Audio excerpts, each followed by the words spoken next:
Chevra, how are you? Today is Erev Shabbos Kodesh Pashas Vayakhel. My voice is not back 100%, but first, as usual, we start with a bracha. I hope everyone is gesund, stark, und freilich, begashmis und beruchtnis. I hope everyone is healthy, strong, and happy physically and spiritually. Like we said, today is Erev Shabbos Kodesh Pashas Vayakhel, and we are going to speak about a subject, a fascinating episode and mitzvah that happens in this week's Parsha, which will shed light on Judaism in general, how Judaism is unique, concepts of holiness, etc., and the relevance to daily life, the Jewish perception concerning marriage, etc. But before, we'll start with a prayer as usual, and that prayer is the prayer that we're going to say tonight, and that is L'chodei dei lekras kalo pnei Shabbos nikablo. So one interpretation means that Hashem says to every Jew, L'chodei, my beloved, come, lekras kala, to meet the bride. Let us welcome Shabbos. Shabbos is the bride. There's another interpretation that my beloved refers to God, and we ask God to come to the bride, the Jewish nation. We repeat this L'chodei dei lekras kalo pnei Shabbos nekabla 10 times. In Friday night we have the verses and then we repeat L'chodei dei lekras kalo.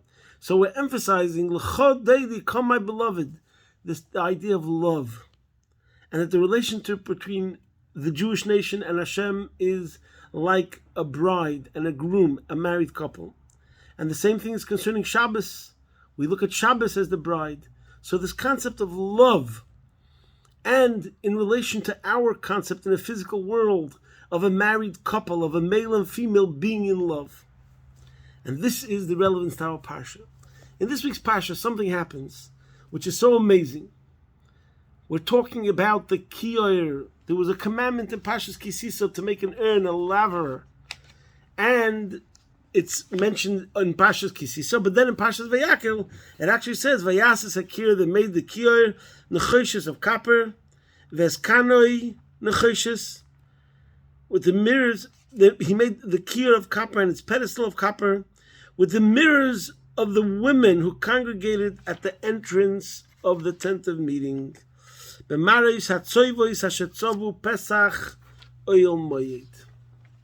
here, as is well known, something fascinating happened, and that is that, and this is one mahalach, what Rashi says. So first we'll start with Rashi.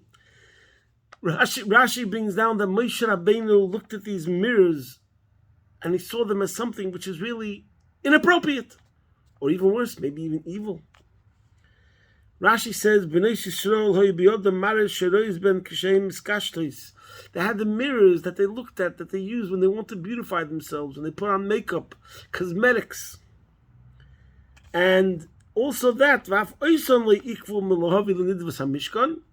which seems to imply they're ready to give away the thing which is the most cherished to them. And Moshe was repulsed by it. He was abhorred by it because it was meant to arouse, and maybe negative things. It entices, it arouses, it causes stimulation of the evil desire. Amalei HaKadosh Baruch Hu kibul, take it, accept it. Ki elu chavivin alai min hakol. This is more precious to me than everything else. And he brings the whole story.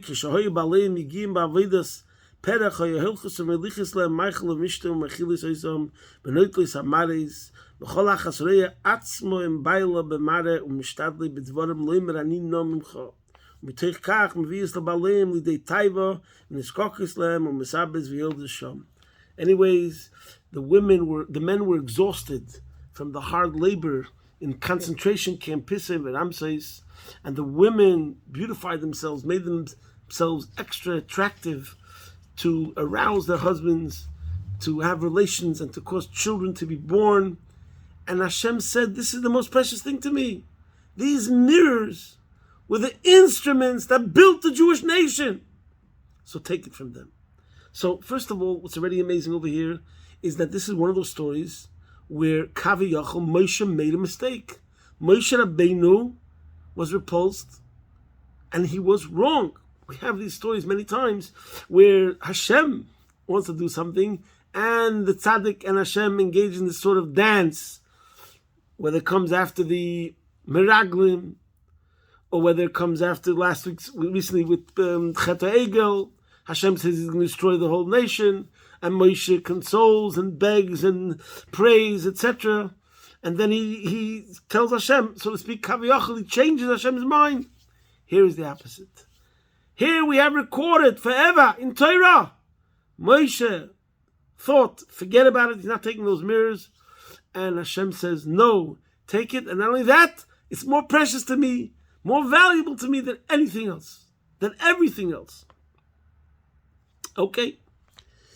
Now, the Baal HaTurim brings something, and this is a different sort of mahalach, and this is really what the Even Ezra says, and the Rabbeinu Bechaye, and the Ramban, the Even Ezra, the Rabbeinu Bechaye, and I'm going to read what it says over here. On the word b'maros, the Baal HaTurim says, Daled b'Mercedes, we find this word 4 times. B'maros HaTzovis, that's one place over here in Vayakhel, and Vayemer Elokim Yisrael b'maros halayla, and Hashem spoke to the Yidden in visions of the night, and b'maros Elokim today b'Yecheskel, similar idea, there was divine visions. So twice in Yecheskel, another time, and then over here. So in other words, this brought about visions of divinity. In other words, it talks about levels of holiness and spirituality. And then the Rabbeinu Bechaye says these words: She'elu hanoshim saru mitayvus ha'olam. They departed from the taivus of the world, the pleasures of the world. V'nosnu marisein l'nidvas hamishkan, and they gave away the mirrors as a contribution. V'nocha aleim ruach elikim, and because of that, this brought about that they should have divine visions. So, to me it seems, I just want to say, there is a sikh from the Rebbe in Chelik Vav, where the Rebbe talks about the subject, and there's an allusion to what I'm talking about, but it's not there. But see there if you want to see further, according to Chassidus, a discussion on the Kiyar and the Maris HaTzovis.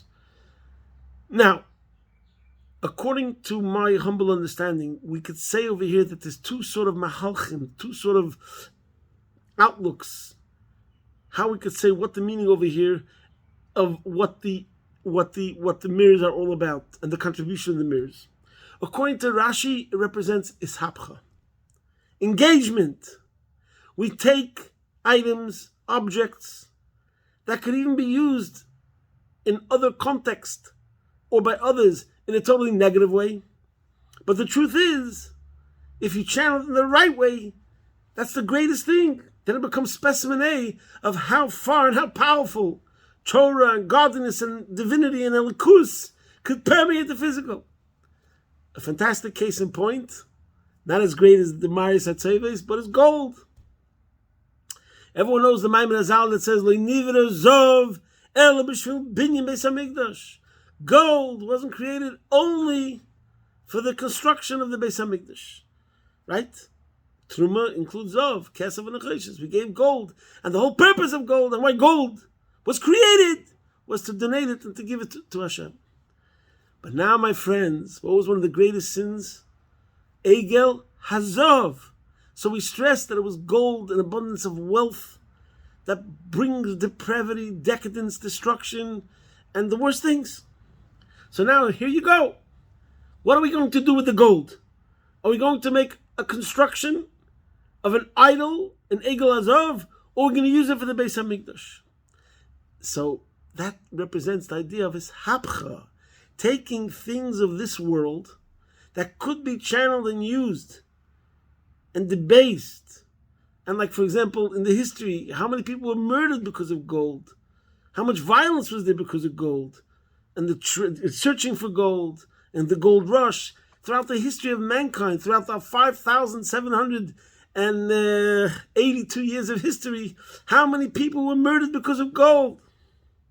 And still we're saying, like Nivra Zov, El B'Shul Bin Yimei Samikdash. It doesn't change the real reality. And what the mission of every Jew is, we're meant to take the gold and to elevate it and bring it to its true conclusion, to its true purpose. Similarly over here, the Mareis HaTzovis are instruments that could be used and channeled to be used to commit the worst things, connected to a certain drive in a person. And some people will say that that drive is the drive which causes the most trouble. We're not going to elaborate. And here we're saying there is a certain drive, which is the most basic drive, connected to humans, not only to Jews, and to every sort of human, and maybe even lower than humans. And we're saying that this drive is either something which can bring about the worst things, like we say, crimes of passion, or it becomes sublimated and channeled, and then it becomes the holiest of holies.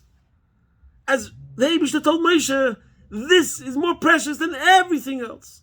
Okay, that's one mahalach. But if we look, one second. Now let's go back to the Balaturim over here. He said the words, She'elu hanoshim soru mitayvus ha'olam. Now that's different than Rashi. So Rashi's way is engagement, is hapcha, but over here it seems, and so too clearly when we look at the Rabbeinu Bachai and the Even Ezra and the Ramban, it actually uses the word that they were mos. The women were the ones who were mos in the mirrors. Elu hanoshim soru mitayvus ha'olam. It's more like, these are the Chassidistas, the Bas Chabad. And by the way, this fits very much with the wording of the pasuk, where it says, "Vayasa sakir nechoshes." This kind of nechoshes b'maros hatzoivos. What does maros hatzoivos mean? Mirrors of the congregating, from the mirrors of the congregating women, asher tzovu pesach el moed, who congregated at the entrance. In other words, according to these Rishonim, what does it mean? What's going on over here? They leifen to the Fabrengen. They're coming to Moshe Rabbeinu and they're throwing away the mirrors. Who needs mirrors? We want Torah. Who needs cosmetics? Who needs makeup? We want chassidus. We want a shir. These are the women that are running to hear shiurim. They don't care about these petty trivialities and these mundane things that have to do with the physical. So that's the pshat, according to the Rabbeinu Bachai. So it seems a different emphasis. This is what's called in Chassidus iskafye, which means we're suppressing those physical desires. So, and you'll see it clearly when you look up those mefarshim that I told you. So I just want to say maybe ulai, that the real thing is that it's not really a stira. Even though I'm saying it's two different channels, two different ways how to look at it, but the real ultimate is, the truth is, how do you know when the person can really channel something 100% and accomplish the ishapcha properly? When he doesn't care about it whatsoever. When it's hein v'lav shavin. When it doesn't make a difference to him either way. Then, in other words, who could become wealthy and really, really rich and not become corrupted by it? When he doesn't really care about it. And there's many examples for this. And this is maybe the meaning over here too. When the women are, so to speak, ready to just give it up, they don't care about it, then we say they could then channel it in the right direction. And that's really many other examples. Like, for example, there's a famous example that the Rebbe speaks about learning secular studies and for to get a better job. But the Rebbe always says that's only when you look at it that it's an instrument, as a tool. The Alter Rebbe says in Tanya chapter 8, you could learn secular studies in order to use it to get a better job, to make a living. But the Rebbe learns pshat in that Tanya where he says, Kadam lachter behem. That means if you see it only as a tool, if you begin to enjoy it too much, then it might affect you in a negative way. It's the same thing over here in a certain sense. As long as it has the right base, has the right foundation, that it's for Hashem, and that is what really is your intention, so then you could channel it all for Hashem properly. Anyways, so that's two levels of how to look at the idea of the mirrors. One is they're just chassidish, they don't care about Gashmias, they're chassidish Bas Chabad, and they're just giving it all away. Like they're just depositing all the physical things. Who cares about these things? They're giving it all away. And the other way is, it's not that they're giving it all away, they're channeling that which, like the Rashi brings out. We're taking this drive and we're showing how this drive itself is holy and meant to be used and elevated for Hashem. Now I'm going to talk about another two elements, aspects to what this whole idea is, and then we'll go back to the main point. Another way to look at what's going on over here is the idea of Kaddish Atzmacha B'Mutalach, which is that in Judaism, marriage and the relationship is about how Judaism is special, that we don't have only holiness in the synagogue, or when you're praying, or when you're learning, or when you're doing a spiritual activity. No! The thing is, when you're in married life and building a home and eating food, then we say, Kaddish Atzmacha, bring God into that, show how there is only one reality, godliness, and that you are connected to God in every single thing, and everything is God. So that's why the marriage and the relations between husband and wife are not outside our connection to Hashem. On the contrary, since this is something that seemingly seems to be the furthest thing from holiness, over here comes Hashem. And this is the profundity and the beauty of Judaism that no one got. How we're going to say, we're going to take this, the marital union between husband and wife, which seems to be something which is you and you alone. No. We're going to show how God is connected to us in everything. And everything becomes channeled to Hashem. And then comes another point. Just in case you think someone's just holy and it's not realistic, and then we say the opposite. Not only that, but it's a mirror. B'dugma shel Maila. The Rebbe answered some people, this is the fourth point, when they got married, that they have to remember, this isn't some letters of the Rebbe, you have to remember that the husband represents God and the wife represents the Jewish nation. The man is Hashem, the wife is the Jewish nation, and the whole idea of marriage is that we should appreciate the relationship between Hashem and Yidden on another level. Just like there's a father-son relationship, and the reason we have a father-son relationship is to understand the father-son relationship with Hashem. And so too in all relationships, in kibbonim, in kavodim. Guess what? You're getting married, and the love which is between you, and the affection and the endearments and the time you enjoy together, and the games you're playing, or whatever you want to call it, or like the Rambam describes, a highest level of love, and he says like a husband and wife, and someone who's infatuated. See the Rambam in Hilchos Tshuva, very famous.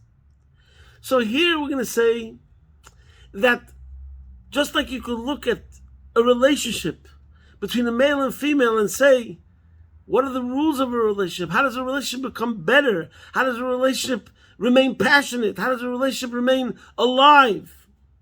And obviously you can find all this in Torah, because afachba, the kulaba. But the point is that I want to bring out on this level is the details of married life that will enhance our relationship with Hashem. Because that's what I'm learning about. I'm growing up, I'm becoming more mature of what it means to be involved in a relationship. And what does it mean, that sort of love between a husband and a wife and a husband. And now I'm meant to internalize and adapt it and channel it towards Hashem. So we have four ideas so far. Number one is the idea of iskafia.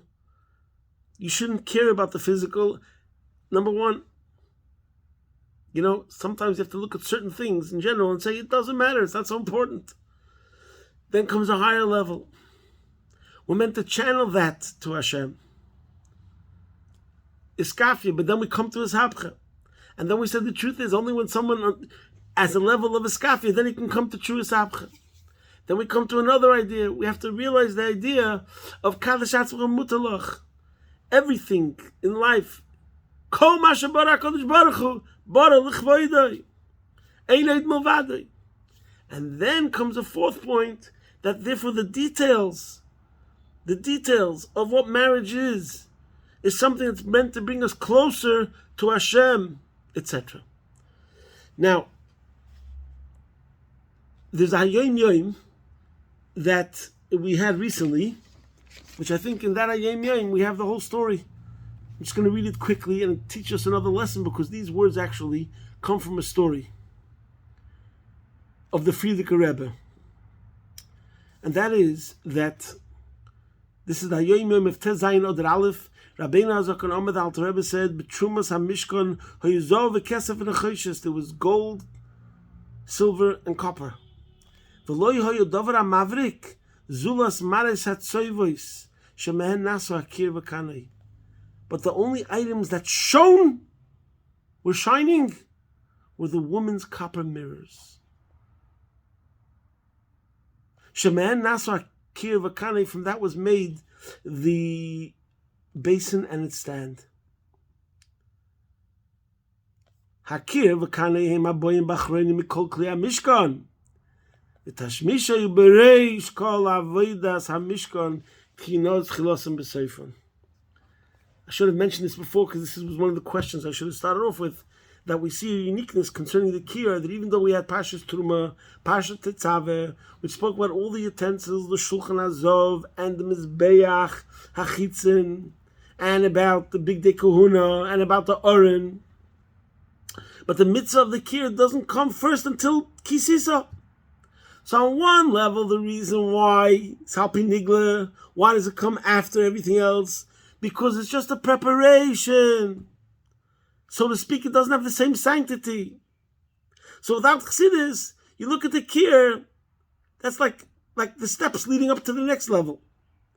It's a preparation. The kohenim have to wash their hands from the basin, then they can start the avodah. But the kir itself, it doesn't represent the real avodah. It's like a preparation.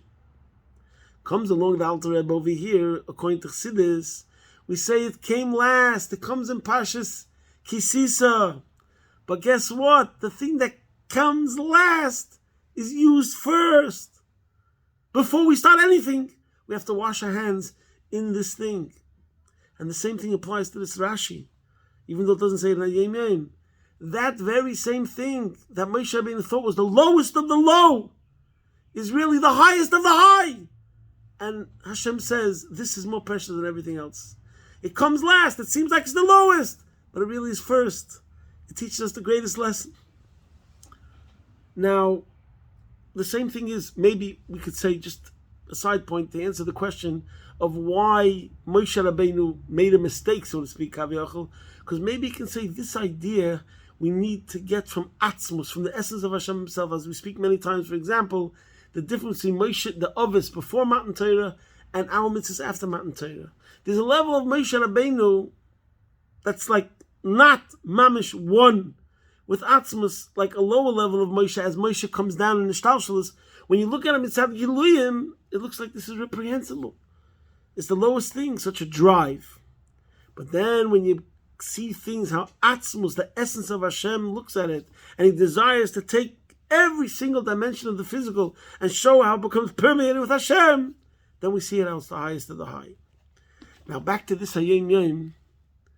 These words come from the Frierdiker Rebbe writing a story about a chassid Alter Rebbe who heard the Alter Rebbe say that you should give a donation, and his wife, Reb Gavriel Neisachim, took coins that were in the house and polished them.